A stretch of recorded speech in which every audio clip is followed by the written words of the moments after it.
जी, जय गुरु जी। आइए अब हम जानेंगे गणेश पुराण के तृतीय खंड के सप्तम अध्याय के बारे में, जिसमें कि शिशु के धड़ पर हाथी का मस्तक जोड़ना का वर्णन बताया गया है। आइए अब विस्तार से जानते हैं। भगवान श्री हरि को हाथी के मस्तक सहित आते देखकर जब उपस्थित समुदाय ने खड़े होकर उनका स्वागत किया, जब पार्वती जी को यह ज्ञात हुआ कि शिशु के धड़ पर हाथी का मस्तक जोड़ा जाएगा, तब वे अधिक व्याकुल होती हुई बोली, जनार्दन, तुम मेरे पुत्र को निरा पशु ही बना देना चाहते हो। अवश्य ही इसके वध में तुम्हारा ही हाथ रहा होगा, क्योंकि तुम किसी को सुखी नहीं देखना चाहते। मेरे शिशु होने के समाचार से तुम्हें यह भय हुआ होगा कि कहीं बड़ा होकर मेरी पदवी का ना छीन ले, इसलिए शनिश्चर को साथ लेकर यहाँ आ गए। फिर हमें अनुग्रहिता बनाने की दृष्टि से हाथी का मस्तक ले आए, जिससे कि मेरा पुत्र पशु और महामूर्ख बना रहे। कहो, तुम्हारी चाल यही थी ना, जो प्रायः सफल हो गई। भगवान मुस्कुराए। तभी वहाँ खड़े हुए शनिश्चर ने कहा, माता, आपका अनुमान यथार्थ नहीं है। भगवान श्री हरि तो शिव सभा में बहुत पहले से ही विराजमान थे। उनसे मेरी भेंट भी कभी नहीं हुई। फिर यह तो जो कुछ भी करते हैं उसमें लोकहित ही निहित होता है।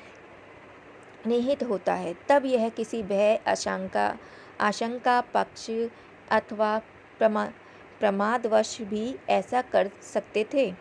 उमा बोली, तू भी मिथ्या कह रहा है शनिश्चर।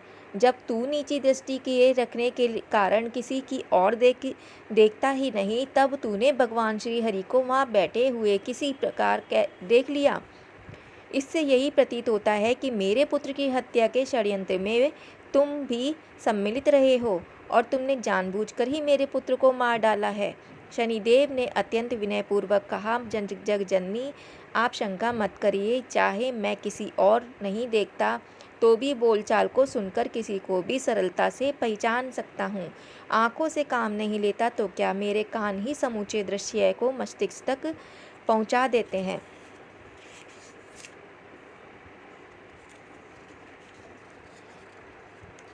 फिर भी पार्वती जी को संतोष ना हुआ। जानकर भगवान श्री हरि ने समझाते हुए कहा, देवी, मेरे बल पराक्रम से अनभिज्ञ हो, इसलिए इस प्रकार की बातें कर रही हो। यदि मैं तुम्हारे बालक की हत्या करना चाहता तो प्रथम तो उसे प्रकट ही ना होने देता, और प्रकट हो भी जाता तो सभी के सामने सुदर्शन चक्र द्वारा ही सर कटवा लेता।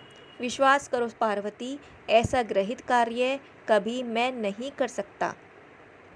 फिर मेरा पद अक्षय है, उसका ना कभी नाश होता है, ना वह पराए हाथों में जा सकता है।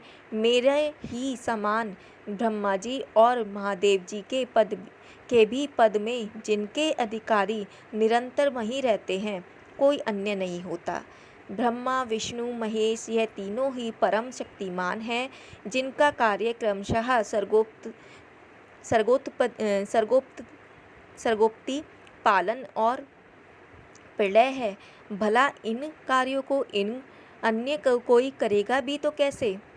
तुम्हारी अन्य आशंका यह है कि पुत्र के धड़ पर हाथी का मस्तक लग गया तो उसकी सुंदरता नष्ट हो जाएगी, वह कुरूप और मूर्ख बन जाएगा, इसलिए सभी उसका तिरस्कार करेंगे। तो तुम्हारी शंका निर्मूल सी है। जब तुम्हारे पुत्र के धड़ पर हाथी का मस्तक लग जाएगा, तब वह अत्यंत दिव्य और भव्य प्रतीत होगा।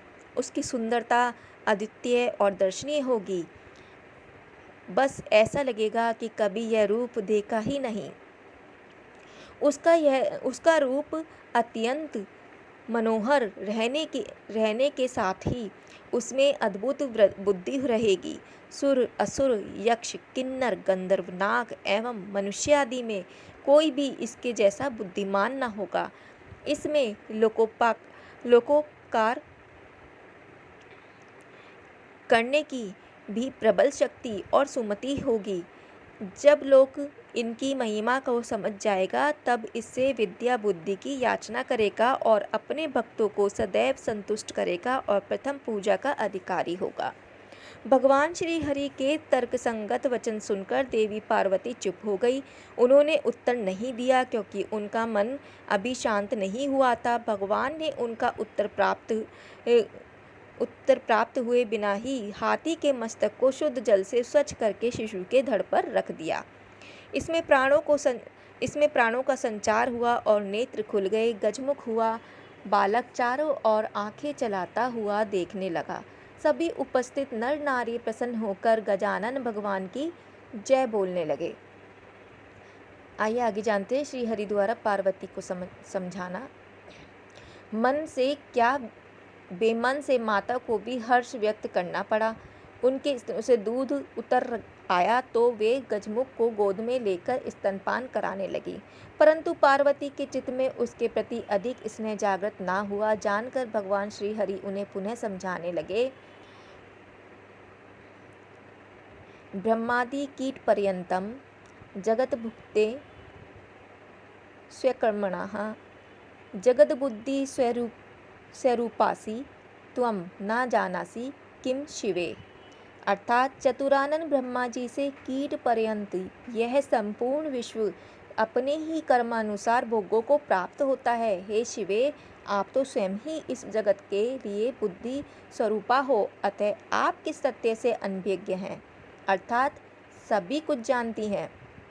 अपने अपने कर्मानुसार प्राणियों को सैकड़ों कल्प पर्यंत भोग भोगना पड़ता है और इसी कारण शुभ अशुभ कर्मों के वशीभूत हुए प्राणी प्रत्येक योनि में भोगों को निरंतर प्राप्त करते रहते हैं। हे सती, यह कर्मफल का भोग ही है कि इंद्र को भी कभी कभी कीट योनि में जन्म लेना होता है तथा कभी कभी अत्यंत तपस्वी पुरुष भी अपने शुभ कर्मों के कारण इंद्र पद प्राप्त कर लेता है। हे गिरिजे, प्राकृत कर्म के बिना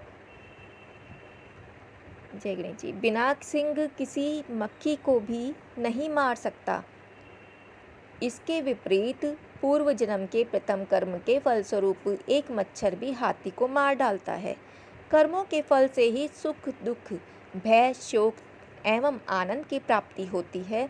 शुभ कर्मों के फलस्वरूप सुख और हर्ष की तथा अशुभ कर्मों के वश स्वरूप दुख शोकादि की प्राप्ति होती है। कर्मों के शुभ फल के उपार्जनार्थ भारत देश अत्यंत योग्य एवं पुण्य क्षेत्र है, अर्थात इस देश की भूमि पर कर्म करने का फल शीघ्र ही उत्पन्न हो जाता है। गिरिजानंदिनी भगवान श्री कृष्ण ब्रह्मा के भी विदाता, काल के काल, निषेक के भी निषेक करता, कर्म फल के प्रदाता, संहारक के भी संहारक, पालन कर्ता के भी पालक, पर से परे तथा गोलोक के स्वामी हैं। वही सबके नाथ एवं परिपूर्णतम ब्रह्मा है। हम ब्रह्मा विष्णु महेश सभी जिस पुरुष की एक कला मात्र हैं, उसी का एक अंश यह महाविराट है। उस महाविराट के ही लोम छिद्रों में यह समस्त विश्व समाविष्ट रहता है। उसके कुछ कालांश धर्म में विद्यमान है तथा कुछ कलाओं के भी विभिन्न अंश होकर यह संपूर्ण जगत बना है तथा बिना यज्ञ की स्थिति भी उसी में है। इसलिए देवी, तुम सृष्टि के इस रहस्य को समझने की चेष्टा करो। अपने चित्त में उत्पन्न हुई अशांति एवं तर्क वितर्क को त्याग कर अपने पुत्र को संभालो। देखो, वह अत्यंत प्रतापी एवं महिमावंत है। भगवान के उक्त वचन सुनकर पार्वती का चित्त कुछ स्वस्थ हुआ और तब उन्होंने श्री हरि की स्तुति की। प्रभो, आपकी माया बड़ी अद्भुत है, उसमें मैं तो क्या शिव जी भी मोहग्रस्त हो जाते हैं। यह मेरी कैसी मूर्खता थी कि आप तो मेरे पुत्र को जीवित करने के प्रयास में लगे थे और मैं मोह में पड़कर आपके प्रति अपशब्द कह रही थी। हे जगन्नाथ, आप विशाल हृदय हैं, मुझ तुच्छ नारी के प्रति रोष को त्याग कर अनुग्रह कीजिए। आपने मेरे पुत्र को जीवित करके मुझ पर अत्यंत अनुग्रह किया है, उसमें मैं कभी भूल नहीं सकती। हे दीनबंधो, मुझ मूर्ख इस स्त्री को क्षमा कीजिए प्रभो। विष्णु बोले, देवी मैं प्रसन्न हूँ, तुम्हारी यश वृद्धि हो और शिशु अमृतत्व की प्राप्ति करे। यह सभी देवताओं में अत्यंत आदरणीय और सदैव प्रथम स्मरण के योग्य रहे। गणेश पुराण के तीसरे खंड के छठे अध्याय का वर्णन अभी यहीं समाप्त होता है। सप्तम अध्याय का वर्णन अभी यहीं समाप्त होता है। फिर से हाजिर होंगे अष्टम अध्याय के वर्णन के साथ। तब तक के लिए जय गणेश जी, जय गुरु जी।